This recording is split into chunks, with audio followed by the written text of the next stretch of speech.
അസ്സലാമു അലൈക്കും വറഹ്മത്തുള്ളാഹി വബറകാതുഹു. റമളാനിൽ അതിശക്തമായി അനുസ്മരിക്കപ്പെടുന്ന ഒരു സുദിനമാണ് ബദർ ദിനം.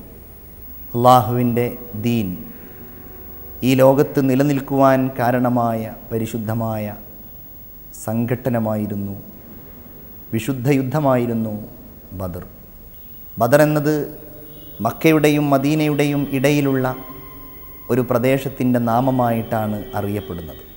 ആ സ്ഥലത്ത് വെച്ചാണ് ഹിജ്റയുടെ 2-ാം വർഷം വിശുദ്ധ റമളാനിൽ വ്രതാനുഷ്ഠാനം നിർബന്ധമാക്കപ്പെട്ട ആ ഘട്ടത്തിൽ തന്നെ അള്ളാഹുവിൻ്റെ റസൂലും കൂട്ടുകാരും മക്കയിലെ ശത്രുക്കളുമായി സംഘട്ടനത്തിലേർപ്പെടേണ്ടി വന്നത്. ബദർ ദിനം അറിയപ്പെടുന്നത് യൗമുൽ ഫുർഖാൻ എന്നാണ്. സത്യവും ധർമ്മവും തിരിച്ചറിയപ്പെട്ട ഒരു ഘട്ടം, അതാണ് ബദർ സംഘട്ടനത്തിലൂടെ ലോകത്തിന് വെളിവായത്. അതുകൊണ്ട് ഈ ദിനം യൗമുൽ ഫുർഖാൻ എന്നറിയപ്പെടുന്നു. ബദർ ഇസ്ലാമിക ചരിത്രത്തിലെ വഴിത്തിരിവായിരുന്നു. മക്കയിൽ പ്രവാചകരും അനുയായികളും ക്രൂരമായ പീഡനങ്ങളും ബുദ്ധിമുട്ടുകളും സഹിക്കേണ്ടി വന്നു. ഇസ്ലാമിൻ്റെ ചരിത്രത്തെ രക്തപങ്കിലമാക്കിയിട്ടായിരുന്നു മക്കയിലുണ്ടായിരുന്ന ഖുറൈശികളും ക്രൂരന്മാരായ ഇസ്ലാമിൻ്റെ വിരോധികളും നബിയെയും അനുയായികളെയും നേരിട്ടുകൊണ്ടിരുന്നത്. നബി തിരുമേനി നടക്കുന്ന വഴികളിൽ അവർ മുള്ളുകൾ വിതറി, നബിയുടെ മുകളിലേക്കവർ കല്ലുകളും മണ്ണുകളും വലിച്ചെറിഞ്ഞു. പ്രവാചകർ പലപ്പോഴും വീട്ടിലേക്ക് കയറി വരുമ്പോൾ നബിയുടെ ശരീരം മുഴുവൻ പൊടിമണ്ണ് പുരണ്ടിരുന്നു എന്ന് ചരിത്രത്തിൽ കാണുന്നുണ്ട്. പ്രവാചകരുടെ ശരീരത്തിൽ, അവിടുത്തെ പിരടിയിൽ പരിശുദ്ധമായ നെറ്റിത്തടം ഭൂമിയോട് ചേർത്ത് കിടന്ന് സുജൂദ് ചെയ്യുന്ന അവസരത്തിൽ അതിനു മീതെ ഒട്ടകത്തിൻ്റെ കുടൽമാല കൊണ്ടുവന്ന് ചാർത്തിയിട്ട് വരെ ശത്രുക്കൾ നബി തിരുമേനിയെ ക്രൂരമായി പീഡിപ്പിച്ചു. നബി സല്ലല്ലാഹു അലൈഹി വസല്ലമ തങ്ങളുടെ അനുയായികളെ പലരെയും അവർ കൊന്നു. അടിമകളായിരുന്നവരെ മക്കയിലെ മരുഭൂമിയിൽ വെച്ച് പീഡിപ്പിച്ചു. സുമയ്യ ബീവി റളിയല്ലാഹു അൻഹ, യാസിർ റളിയല്ലാഹു അൻഹു, മകനായ അമ്മാർ എന്നിവരെയൊക്കെ മക്കയിലെ പ്രത്യേകമായ ഒരു മരുഭൂമിയുടെ ഭാഗത്ത് വെച്ച് ക്രൂരമായി താഡനങ്ങളും പീഡനങ്ങളും നടത്തിയിട്ടായിരുന്നു ശത്രുക്കൾ ഇസ്ലാമിനെതിരെയുള്ള മുന്നേറ്റങ്ങൾ നടത്തിയത്. എല്ലാം നബി തിരുമേനി സഹിച്ചു, എല്ലാ ബുദ്ധിമുട്ടുകളും സഹിച്ചു. പലപ്പോഴും സഹാബികൾ നബിയോട് വന്നുകൊണ്ട് ചോദിക്കുമായിരുന്നു, നബിയെ, ഇന്ന് നമ്മൾ ശക്തരല്ലേ? അബൂബക്കറും ഉമറും ഹംസയുമൊക്കെ നമ്മുടെ കൂടെയില്ലേ റളിയല്ലാഹു അൻഹും? നമുക്കവർക്കെതിരായി സംഘട്ടനം നയിച്ചുകൂടെ? സമയമായിട്ടില്ല. ഇതായിരുന്നു നബിയുടെ മറുപടി. കാലം കടന്നുപോയി. നബി തിരുമേനിയെ കൊല്ലാനൊരവസരത്തിൽ തീരുമാനിച്ചു. എല്ലാവരും, സ്വഹാബികൾ മുഴുവൻ മക്കയിൽ നിന്ന് മദീനയിലേക്ക് യാത്രയായി. ഒടുവിൽ ഹിജ്റ എന്ന അത്ഭുത സംഭവത്തിലൂടെ മുഹമ്മദുർ റസൂൽ സല്ലല്ലാഹു അലൈഹി വസല്ലമയും മദീനയിലെത്തി. മദീനയിലും അവർക്ക് അഭയം നൽകിയപ്പോഴും മദീനയിലും അവരെ സ്വസ്ഥമായിട്ടിരിക്കാൻ ഖുറൈശികൾ അനുവദിച്ചില്ല. പീഡനങ്ങൾ, ബുദ്ധിമുട്ടുകൾ, അതുപോലെ പാരവെപ്പുകൾ, ആക്രമണങ്ങൾ, ഇതെല്ലാം പലപ്പോഴും നടന്നു. അങ്ങനെയാണ് ഒടുവിൽ അള്ളാഹുവിൻ്റെ സമ്മതം ലഭ്യമാവുന്നത്. അള്ളാഹു ഇതാ നിങ്ങൾക്ക് അനുവാദം നൽകിയിരിക്കുന്നു. ഉദിന ലില്ലദീന യുഖാതലൂന ബിഅന്നഹും മുലിമൂ.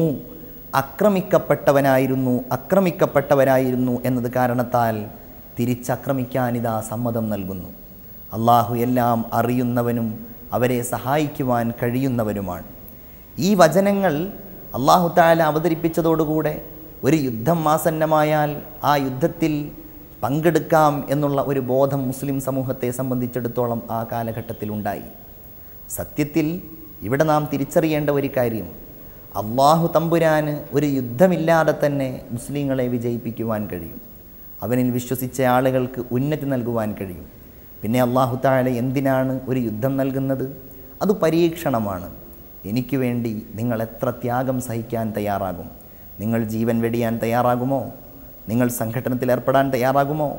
നിങ്ങൾ ഭാര്യയെയും കുഞ്ഞുങ്ങളെയും ഒഴിവാക്കിയിട്ട് പോവാൻ തയ്യാറാകുമോ? ഇത് പരീക്ഷിക്കുകയാണ്. വലനബ്ലുവന്നകും ഹത്താ നഅലമൽ മുജാഹിദീന മിൻകും വസ്സാബിരീൻ. നിങ്ങൾക്കിടയിൽ യോദ്ധാക്കളെയും ക്ഷമാശീലരെയും തിരിച്ചറിയുവാനാണ് നിങ്ങളെ ഈ പരീക്ഷണം നൽകിയിട്ട് നാം പുറപ്പെടുവിക്കുന്നത് എന്ന് അല്ലാഹു തആല വിശുദ്ധ ഖുർആനിലൂടെ സൂചിപ്പിക്കുന്നുണ്ട്. ആദ്യം ശത്രുക്കളോട് മമതയിൽ പ്രവാചകർ ഒരുപാട് കാലം നിന്നു, അനുയായികൾ ഒരുപാട് കാലം നിന്നു. അവർക്ക് അമാനുഷിക കൃത്യങ്ങൾ കാണിച്ചു കൊടുത്തു. എന്നിട്ടവർ വിശ്വസിക്കാതെ തങ്ങളെ ആക്രമിച്ച് തങ്ങളെ നാട് കടത്തി ആ നാട്ടിലും സ്വസ്ഥമായിട്ട് ജീവിക്കാനൊരവസരമില്ലാതെയായപ്പോഴാണ് അള്ളാഹുവിൻ്റെ കൽപ്പന പ്രകാരം യുദ്ധത്തിനുള്ള ഒരുക്കങ്ങൾ നടത്തുന്നത്. ബദർ അത് ചരിത്രത്തിലെ വിപ്ലവകരമായ ഒരു നാമമാണ്. ഭീഷണിയില്ലെങ്കിൽ യുദ്ധമരുത് എന്നാണ് ഇസ്ലാമിൻ്റെ നയം. തന്നെയുമല്ല, യുദ്ധം തന്നെ അനിവാര്യമായ ഘട്ടത്തിൽ അവിശ്വാസികളായ ആളുകളെ കൊന്നൊടുക്കുക എന്നത് ഒരിക്കലും ഇസ്ലാമിൻ്റെ ലക്ഷ്യമല്ല. അതല്ല വിജയം, അതല്ല ഇസ്ലാമിൻ്റെ വിജയം. ഇസ്ലാമിൻ്റെ വിജയം അനിവാര്യമായ ഘട്ടത്തിൽ അള്ളാഹുവിൻ്റെ ദീനിനെതിരായിട്ട് വരുന്ന യുദ്ധങ്ങളെ, സംഘട്ടനങ്ങളെ, പോരാട്ടങ്ങളെ പ്രതിരോധിക്കുക, ദീനിനെ തകർക്കാതിരിക്കുക, ദീനിനെ വിപുലീകരിക്കുക, ദീനിനെ ശക്തിപ്പെടുത്തുക, അതിന് മറ്റുള്ളവരെ കൊന്നൊടുക്കുക എന്ന ഒരു നയം ഇല്ല എന്ന് മാത്രമല്ല, പല ഘട്ടങ്ങളിലും യുദ്ധത്തിൽ സ്ത്രീകൾ കൊല്ലപ്പെട്ടു എന്ന് കേൾക്കുമ്പോൾ പ്രവാചകർ തിരുമേനി സല്ലല്ലാഹു അലൈഹി വസല്ലമ തങ്ങൾ അത് വിലക്കിയിട്ടുണ്ടായിരുന്നു. നിങ്ങൾ സ്ത്രീകളെ കൊല്ലരുത്, നിങ്ങൾ കുട്ടികളെ കൊല്ലരുത്. ഒരു യുദ്ധം കഴിഞ്ഞ് കുട്ടികൾ കൊല ചെയ്യപ്പെട്ടു എന്ന വാർത്തയറിഞ്ഞപ്പോൾ അതിൻ്റെ പേരിൽ കണ്ണീരോടുകൂടെയാണ് പ്രവാചകർ സല്ലല്ലാഹു അലൈഹി വസല്ലമ തങ്ങൾ അനുയായികളോട് പ്രതികരിക്കുകയുണ്ടായത്. നിങ്ങൾ യുദ്ധത്തിന് പോവുകയാണെങ്കിൽ നിങ്ങൾ അംഗവിച്ഛേദം നടത്തരുത്, നിങ്ങൾ അവിടെയുള്ള ഫലം കായ്ക്കുന്ന വൃക്ഷങ്ങൾ ഹനിക്കരുത്, നിങ്ങൾ വെട്ടിക്കളയരുത്, നിങ്ങൾ മൃഗങ്ങളെ കൊന്നുകളയരുത്, ആരാധനാമഠങ്ങളിൽ ഇരിക്കുന്നവരെ നിങ്ങൾ ഒരിക്കലും വേദനിപ്പിക്കരുത് തുടങ്ങിയ സതുപദേശങ്ങൾ നൽകിയിട്ടായിരുന്നു നബി തിരുമേനി അനുയായികളെ പോരാട്ടത്തിൻ്റെ ഭൂമികയിലേക്ക് പറഞ്ഞയച്ചിരുന്നത്. ശക്തിയുടെ സംഘട്ടനത്തിൻ്റെ ഈ ഘട്ടത്തിൽ പോലും, ബദർ യുദ്ധത്തിൻ്റെ വേളയിൽ പോലും പലപ്പോഴും പ്രവാചകർ ആഗ്രഹിച്ചിരുന്നു ശത്രുവിനെ കണ്ടുമുട്ടാതിരിക്കട്ടെ എന്ന്. റസൂലുള്ളാഹി തങ്ങൾ അങ്ങനെയാണ് അനുയായികളെ പഠിപ്പിച്ചത്. ലാ തതമന്നൗ ലിഖാ അൽ അദുവ്, ശത്രുവിനെ നിങ്ങൾ കണ്ടുമുട്ടാതിരിക്കണം എന്നാഗ്രഹിക്കണം. നിങ്ങൾ അവരെ കണ്ടുമുട്ടണം എന്നാഗ്രഹിക്കരുത്. അഥവാ ശത്രുവിനെ കണ്ടുമുട്ടിയാൽ പിന്നെ നിങ്ങൾ നോക്കി നിൽക്കുകയുമരുത്. ഫസ്ബിറു, നിങ്ങൾ ക്ഷമാശീലരായിട്ട് സംഘട്ടനത്തിന് തയ്യാറാകണം. ഫഇൻ വഅലമു അന്നൽ ജന്നത തഹ്ത സുയൂഫ് തഹ്ത ളിലാലി സുയൂഫ്, നിങ്ങളുടെ വാളിൻ്റെ തണലുകൾക്ക് കീഴിലാണ് സ്വർഗഭൂമിക ഉള്ളത് എന്ന് നിങ്ങൾ അറിയുക എന്ന അനുയായികളെ അള്ളാഹുവിൻ്റെ പ്രവാചകർ ബോധ്യപ്പെടുത്തി. ബഹുമാനപ്പെട്ട പ്രവാചകരും 313 അനുയായികളുമാണ് ബദർ യുദ്ധത്തിൻ്റെ സംഘട്ടനത്തിൻ്റെ വേളയിലേക്ക് പോകുന്നത്. ഓർക്കണം നമ്മൾ, അവർക്ക് ആഹാരമുണ്ടായിരുന്നില്ല, അവർ നോമ്പുകാരായിരുന്നു. അവർ നടക്കുന്ന വഴികളിൽ അവരുടെ കാലിൻ്റെ ചൂട് തടയാൻ ആവശ്യമായ ചെരുപ്പുകൾ അവർക്കുണ്ടായിരുന്നില്ല. വളരെ ദരിദ്രരായ അവർ പൊട്ടിയ വാളുകളും പരിചകളുമായിട്ടാണ് പോകുന്നത്. പക്ഷേ ഒരു സംഗതി അവരുടെ ഹൃദയത്തെ നയിച്ചിരുന്നു. ഹസ്ബുനല്ലാഹ്, ഞങ്ങൾക്ക് അല്ലാഹു മതി, അവൻ ഞങ്ങളോട് കൂടെയുണ്ട്, ഞങ്ങളെ പ്രതിരോധിക്കാൻ, ഞങ്ങളെ സംരക്ഷിക്കാൻ അല്ലാഹു ഞങ്ങളോടൊപ്പമുണ്ട്. ഇതവരുടെ വിശ്വാസമായിരുന്നു, ഇതവരുടെ ഹൃദയത്തെ നയിച്ചിരുന്ന വെണ്മയായിരുന്നു, ഇത് അവരെ മുന്നോട്ട് നയിച്ച വെളിച്ചമായിരുന്നു. ചരിത്രത്തിൽ കാണാം, 313 ആളുകൾ നബിയോടുകൂടെ, അനുയായികളോടുകൂടെ. പ്രവാചകർ ആദ്യം അവരോട് ചർച്ച നടത്തി എന്നാണ് ചരിത്രത്തിൽ കാണുന്നത്. സംഘടനത്തെക്കുറിച്ച് ആലോചിക്കാൻ മുഹാജിറുകൾ അഭിപ്രായം പറഞ്ഞു, അൻസ്വാറുകൾ അഭിപ്രായം പറഞ്ഞു. എല്ലാവരും നബി തിരുമേനിയെ മുന്നോട്ട് നയിച്ചു. സഅദ് ബിൻ മുആദ് റളിയല്ലാഹു തആല അൻഹു, നബിയെ, അങ്ങ് ഒരു സമുദ്രത്തിലേക്ക് എടുത്തു ചാടുകയാണെങ്കിൽ ഞങ്ങളും അങ്ങയുടെ പിന്നാലെയുണ്ടാകും, ഞങ്ങൾ അമാന്തിക്കുകയില്ല. നബി തിരുമേനിക്ക് ധൈര്യമായി. ചരിത്രത്തിൽ കാണാം, ആളുകൾക്കിടയിൽ നിന്ന് പിഞ്ചു കുഞ്ഞുങ്ങൾ പോലും നബിയുടെ അനുയായികളിൽ ചേർന്നു.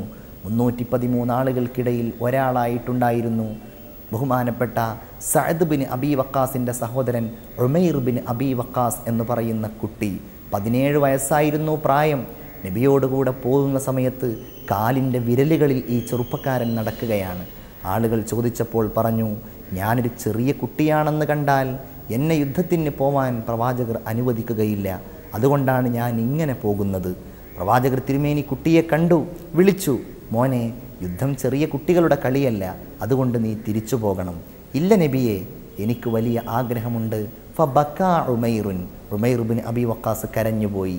കരഞ്ഞു എന്ന് മാത്രമല്ല, നബിയോട് പറയുകയാണ്, നബിയെ, ഇന്നി ഉരീദു അൻ അനാല ഷഹാദത്ത യാ റസൂലല്ലാ, എനിക്കങ്ങയോട് കൂടെ പോന്ന് എനിക്ക് രക്തസാക്ഷിയാവണം, രക്തസാക്ഷിയാവാനുള്ള അഭിലാഷം എനിക്കുണ്ട്. പ്രവാചകർ തിരുമേനി കാരുണ്യവാനാണല്ലോ. നബി തിരുമേനി സമ്മതം നൽകി. നോക്കൂ നിങ്ങൾ, ആ 17 വയസ്സായ പിഞ്ചുബാലൻ ബദറിൻ്റെ രണാങ്കണത്തിൽ സധൈര്യം മുന്നേറി പോരാട്ടങ്ങൾ നടത്തി. ആ പോരാട്ടം നടത്തിയതിൽ വിജയം വരിച്ചു. പക്ഷേ 14 പേർ ഷഹീദായപ്പോൾ അതിൽപ്പെട്ട ഒരാളായിരുന്നു ബഹുമാനപ്പെട്ട ഉമൈർ ബിൻ അബി വഖാസ് റളിയല്ലാഹു തആല അൻഹു. എല്ലാവരും പോയി നബി തിരുമേനിയുടെ കണ്ണ് നനഞ്ഞ പ്രാർത്ഥന. പ്രവാചകർക്കൊരു കൂടാരമുണ്ടാക്കി, ആ കൂടാരത്തിൽ പ്രവാചകർ ഇരുന്നു. അവർ വഴിയിലൂടെ നടന്നിട്ടവരുടെ കാലുകൾക്ക് വ്രണം വന്നു. മണൽത്തരികൾ അവരുടെ കാലിൽ അടയിരുന്നു, അവരുടെ കാലിൽ അള്ളിപ്പിടിച്ചിരുന്നു. വല്ലാതെ വേദനിച്ചവർ പോകുന്ന സമയത്ത് അവരുടെ കയ്യിലുണ്ടായിരുന്നത് കേവലം 2 കുതിരകളും 70 ഒട്ടകങ്ങളുമായിരുന്നു. അവർ ഷെയർ ചെയ്തിട്ടായിരുന്നു കുതിരകളെയും ഒട്ടകങ്ങളും ഉപയോഗപ്പെടുത്തിയിരുന്നത്. നബി തിരുമേനിയോടുകൂടെ പോലും 3 ആളുകളുണ്ടായിരുന്നു.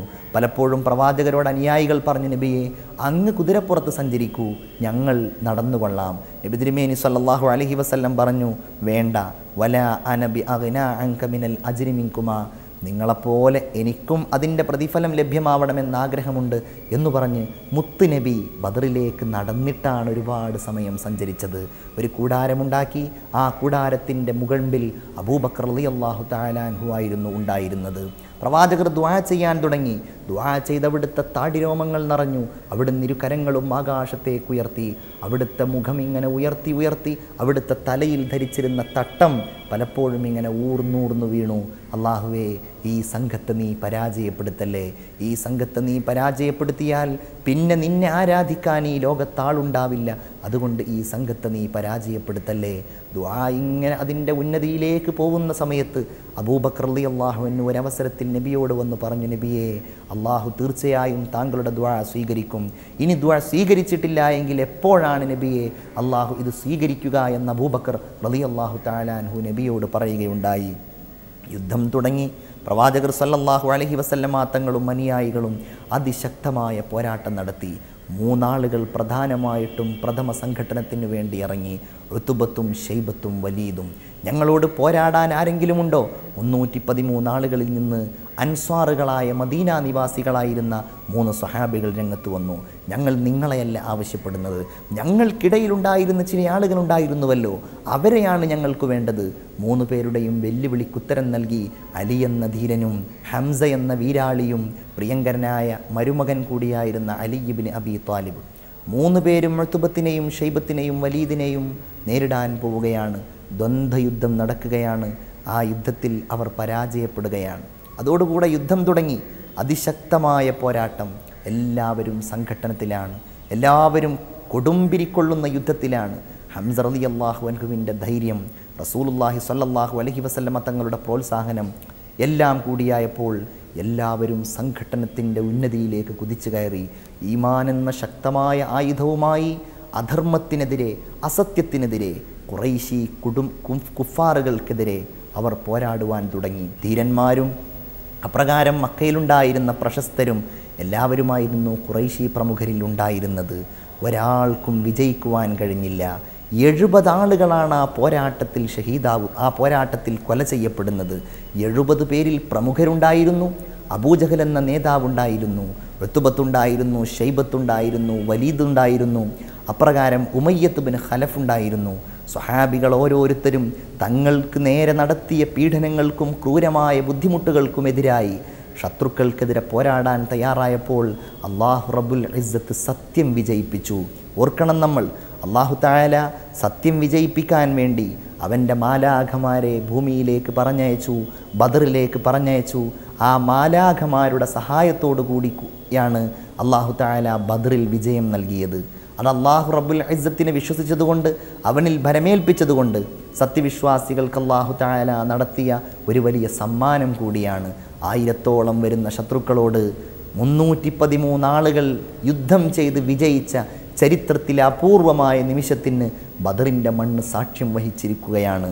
നബി സല്ലല്ലാഹു അലൈഹി വസല്ലമ തങ്ങളോട് കൂടെ ഉണ്ടായിരുന്ന ബദരീങ്ങളിൽ നിന്ന് 14 ആളുകളാണ് അന്ന് ഷഹീദായി പോയത്.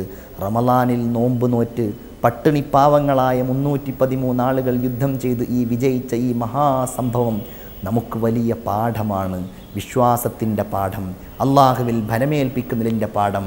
അള്ളാഹ് എന്ന സർവാധിനാഥന് വേണ്ടി എന്തും സമർപ്പിക്കാൻ, ജീവൻ വേണമെങ്കിൽ അതുമർപ്പിക്കാൻ തയ്യാറാവേണ്ട ഏറ്റവും വലിയ പാഠമാണ് അല്ലാഹു റബ്ബുൽ ഇസ്സത്ത് ഈ പോരാട്ടത്തിലൂടെ നമുക്ക് നൽകുന്നത്.